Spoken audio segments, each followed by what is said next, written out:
আজকে আর্জেন্টিনা এবং স্পেনের ফাইনাল খেলায় আর্জেন্টিনা 1 গোলে হেরেছে।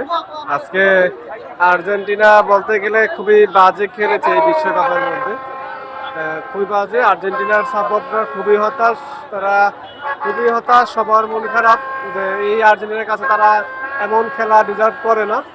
অন্যদিকে স্পেনের সাপোর্টার যারা আছে তারা খুবই উচ্ছ্বাসিত যে তারা আজকে এবার কাপ জিতেছে 2010 সালের পরে, 16 বছর পর স্পেন তাদের দ্বিতীয় বিশ্বকাপ জিতেছে।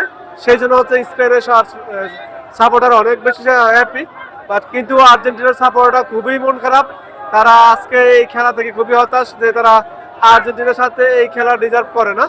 তো আজকে বলতে গেলে খেলা মোটামুটি একতরফা হয়েছে, বাট আর্জেন্টিনার সাপোর্টার খুবই হতাশ আর স্পেনের সমর্থকরা খুবই হ্যাপি।